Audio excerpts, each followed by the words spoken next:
It's Wednesday, June 5, 2024. I'm Albert Mohler, and this is The Briefing, a daily analysis of news and events from a Christian worldview.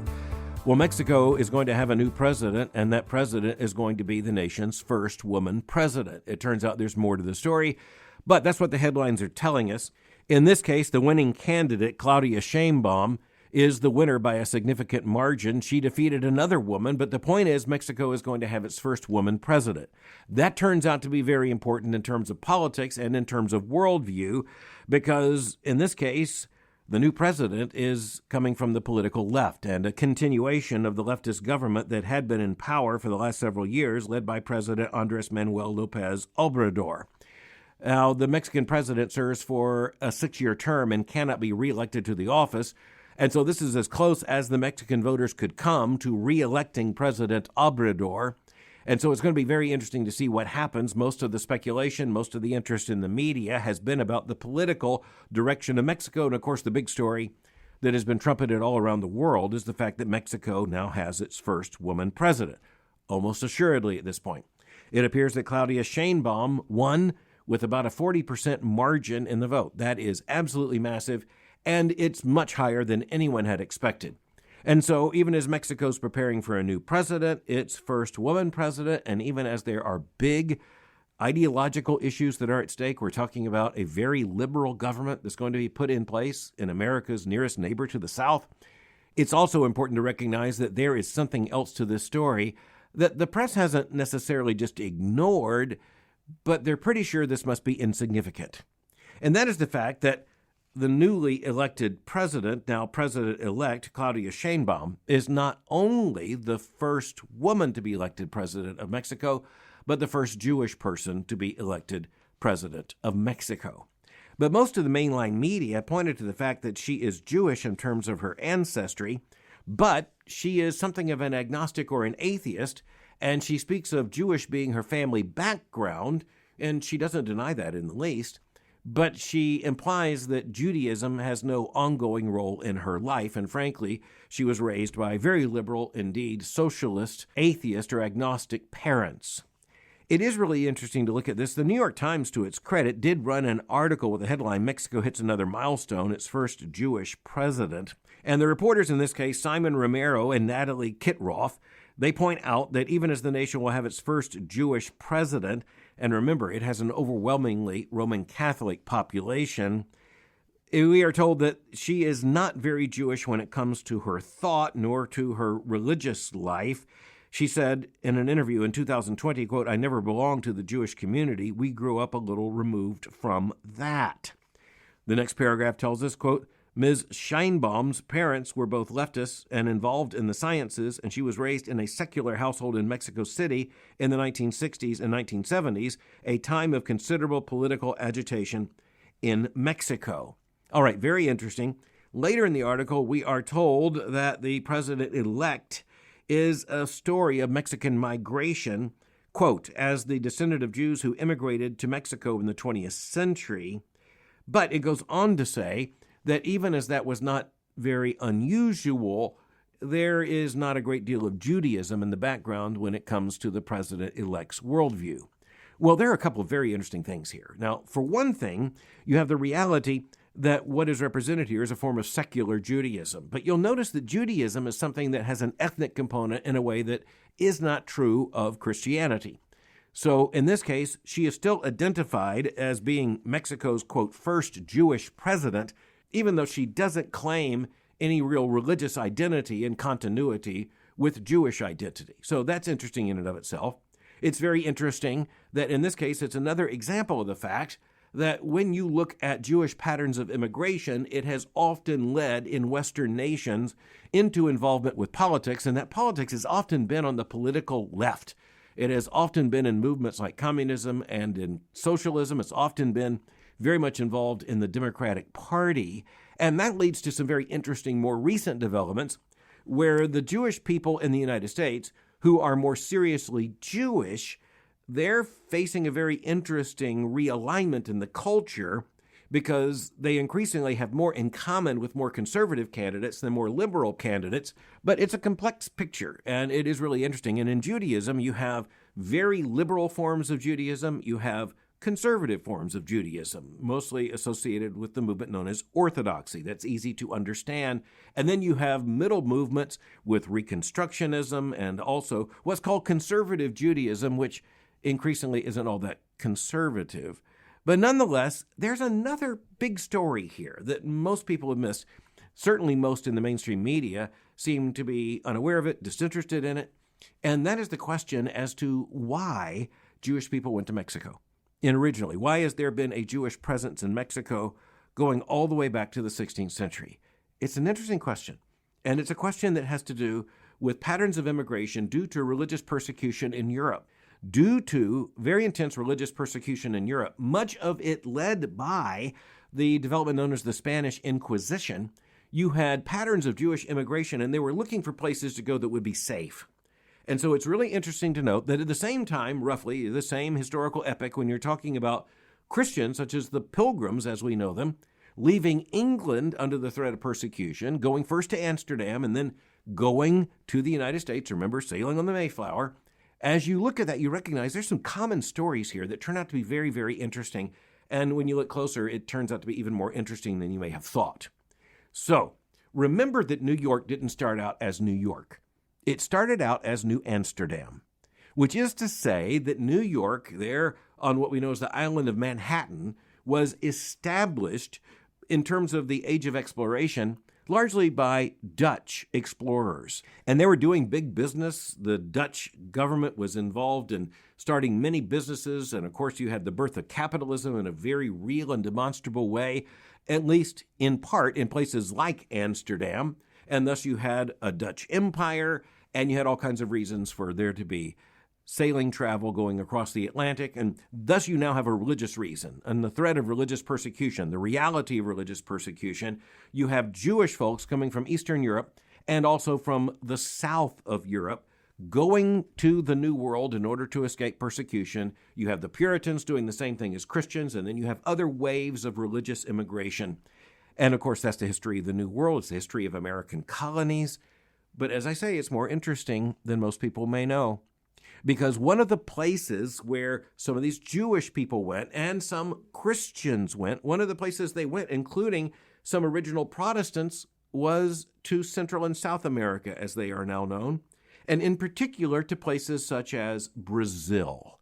Now remember that Brazil was an extension of the Portuguese Empire, and on the Brazilian Atlantic coast, you had different groups who came, including Jewish groups, including some Protestant groups. One of the first Protestant missionary efforts was actually undertaken, and the missionaries were sent to Brazil.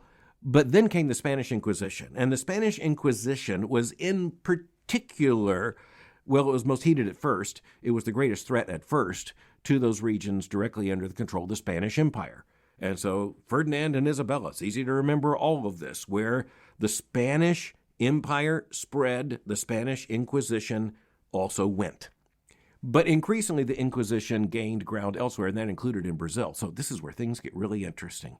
So you have a pattern of immigration in which you have Jewish people who had left the old world to come to the new world, but now it's very dangerous in the new world. They have to go somewhere. Well, the most famous place where religious toleration was well known was Amsterdam. But getting all the way across the Atlantic again to go back to Amsterdam was more of a challenge than many of these communities could face. So where else might they go? Maybe you figured it out. If they could not go back to Amsterdam, then they would go to New Amsterdam. They went to New York. So when you look at the massive, very influential Jewish population of New York, a lot of it has to do with a story very much like the story that brought the Jewish people to Mexico and eventually even brought the parents of the newly elected president of Mexico from Europe all the way across the Atlantic, in this case to Mexico. But here's where you do have that very interesting phenomenon. This article just goes out of its way to point out that the president-elect there in Mexico, or at least the one who is declared to be the president-elect at this point, it's expected that's going to hold. As you look at her life, it is a very secular life. she has not been running on her Jewish identity. If anything, she's been running from it in one sense. And she has been at pains to say that when it comes to theology and religion, she's really not identifying as Jewish, but she's also not denying its ethnic background and heritage. On the one hand, it is rather remarkable that this woman was elected the president of Mexico as the first Jewish president, as well as the first woman to serve as president of the country, when in Mexico, we are told that the population includes about 59,000 Jewish people in a country of 130 million. So you look at those numbers, this does turn out to be rather remarkable. But in this case, politically, the president-elect is really a political protege of and a product of President Obrador, who brought a leftist government to power and has been pushing a leftist agenda. And if anything, the president-elect is believed to be probably even more liberal than President Obrador. Now, there are also some very interesting things going on. For one thing, you're going to have the legislature there seated in Mexico before the new president is put in power, and that means the President Obrador may actually try to force through some really significant constitutional changes that would basically move the country, even by its constitution, in a more liberal direction. And that would include the fact that you would have changes to the court, changes to the legislature, and changes to the way the government is comprised and to the way the government is constituted. But here you have the fact that there's interest in Mexico in the reality that they now have not only the first woman, but the first Jewish president. But then along comes the New York Times to report from Mexico City, quote, "The granddaughter of Jewish immigrants who fled Europe, she rarely discusses anything Jewish or almost anything about her personal life," colleagues say. Well, this is a way of saying that Mexico not only has its first woman president, but is almost assuredly going to have its first Jewish president. But this new president, though Jewish, in one sense, is not very Jewish when it comes to Jewish beliefs.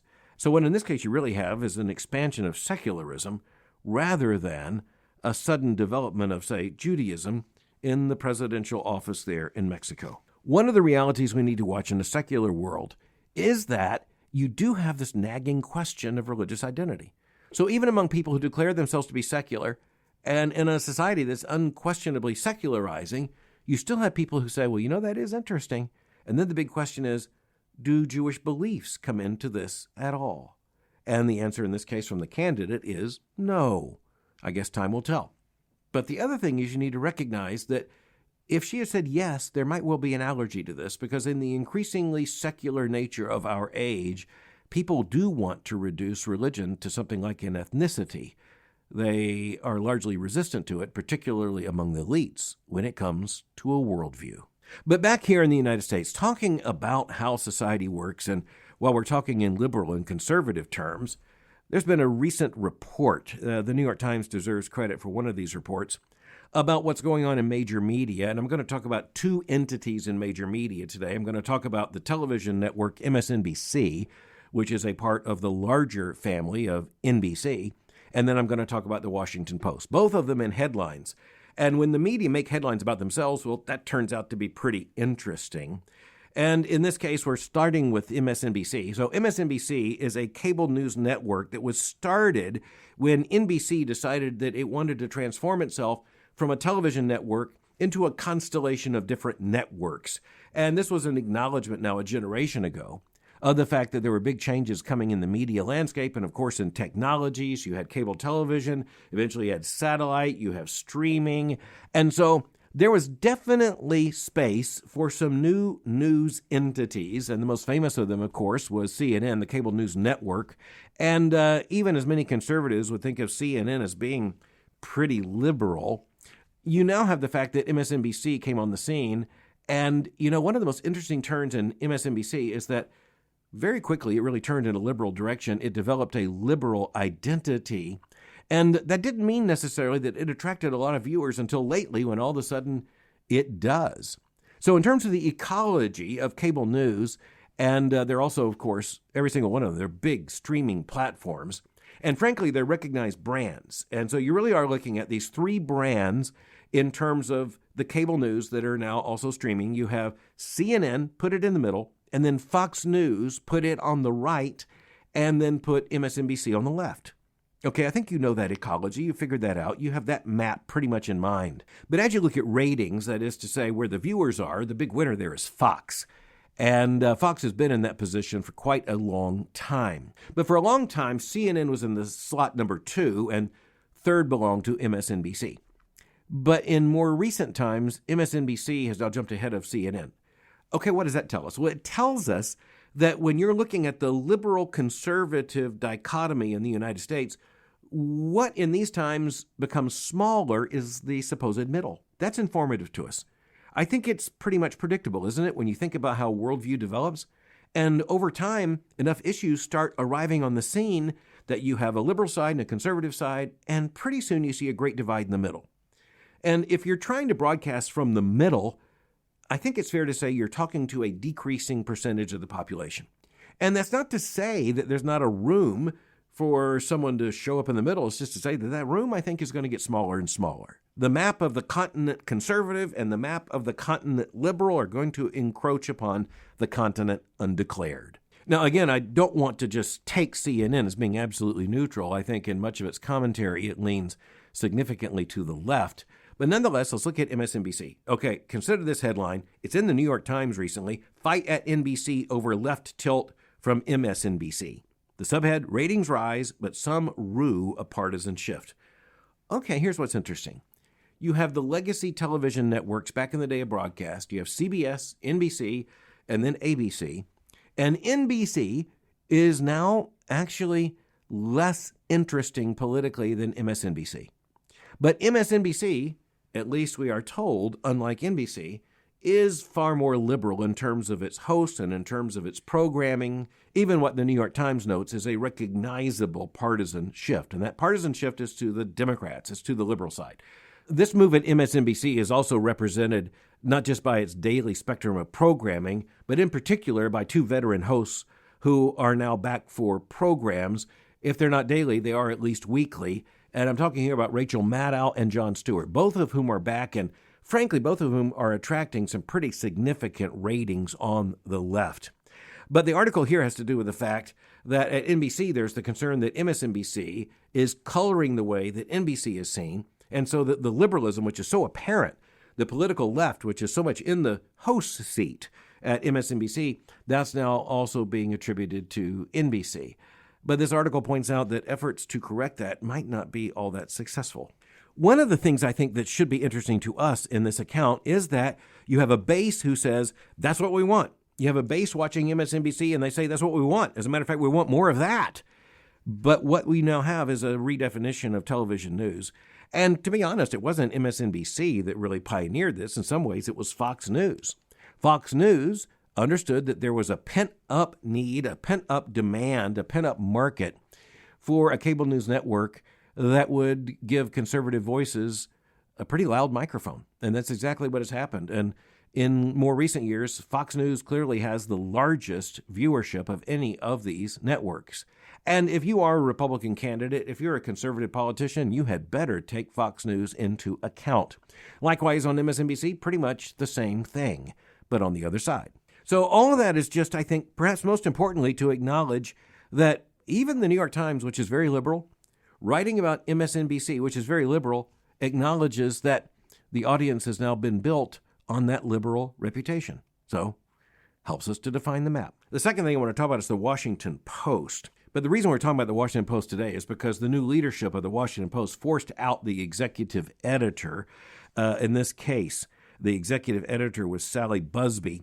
It is Will Lewis, who's the chief executive of the Washington Post, who basically forced her out. He offered her a lesser position. She didn't take it.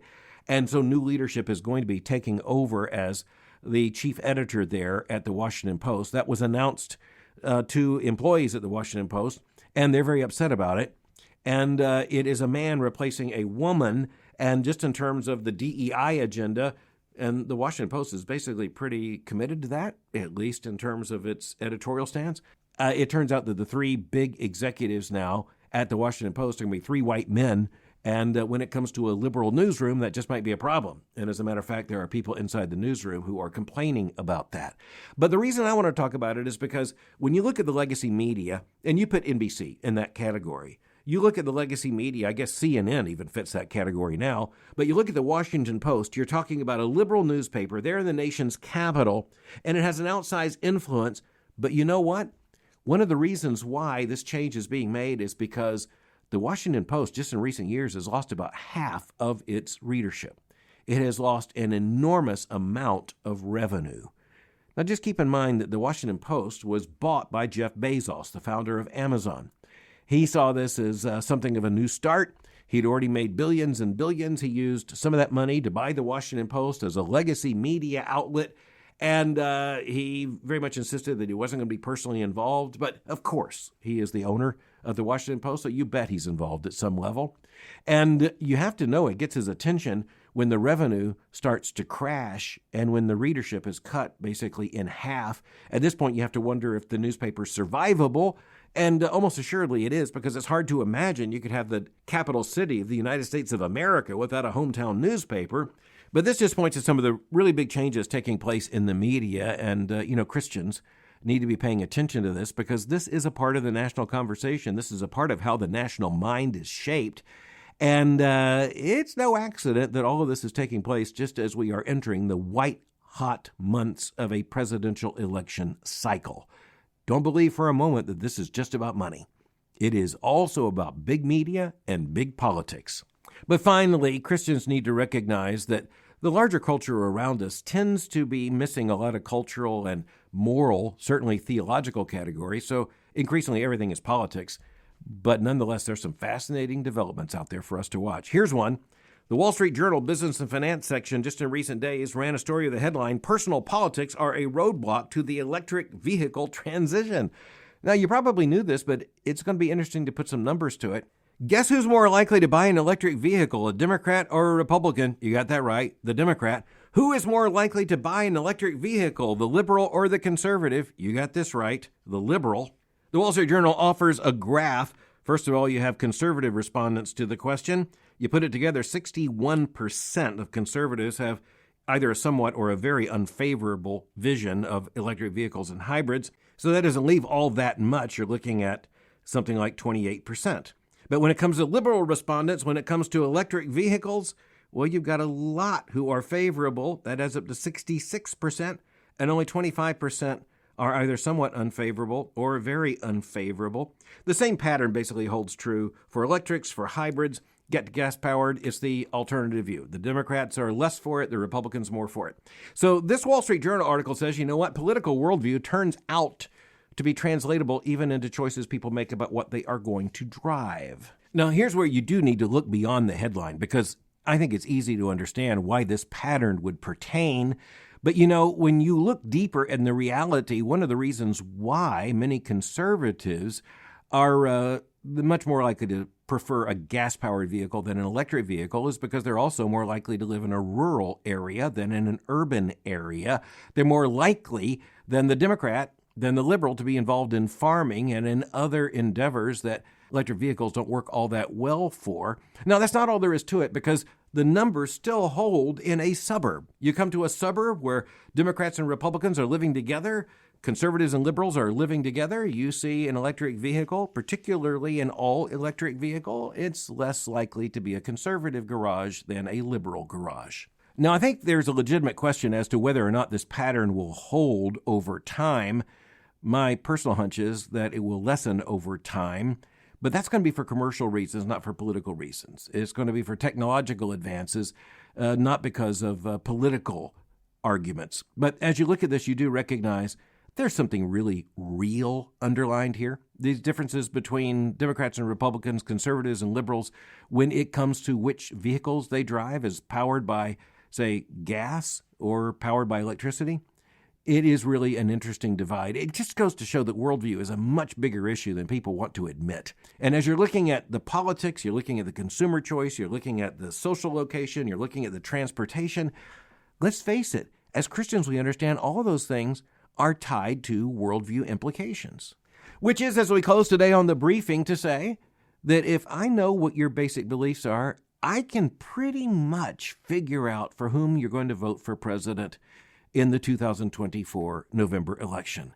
But if I know those same convictions, I may not know exactly or be able to predict exactly what you drive, but I can pretty much figure out the percentage of how those cars are going to line up in your church's parking lot. If that doesn't make sense to you, you may need to go recharge your batteries to think about it a bit further. Meanwhile, let me ask, are you driving to Indianapolis for next week's meeting of the Southern Baptist Convention? I'd like to invite you, if you are, to visit Southern Seminary and Boyce College here in Louisville, Kentucky on your way or as you travel home. Visit our world-class bookstore. You're going to love it. Meet our faculty, see our newly renovated library, enjoy a drink in our coffee shop, and just come and enjoy being on this beautiful campus and being thankful for what the Lord has done here. We want to thank Southern Baptist for your generous support, for your prayers, and for your faithfulness to this institution. For details, and we'll also send you a free drink coupon, visit sbts.edu/roadtrip. That's simply sbts.edu/roadtrip. I hope to see you here. Thanks for listening to The Briefing. For more information, go to my website at albertmohler.com. You can follow me on Twitter or X by going to twitter.com/Albert Mohler. For information on the Southern Baptist Theological Seminary, go to sbts.edu. For information on Boyce College, just go to boycecollege.com. I'll meet you again tomorrow for The Briefing.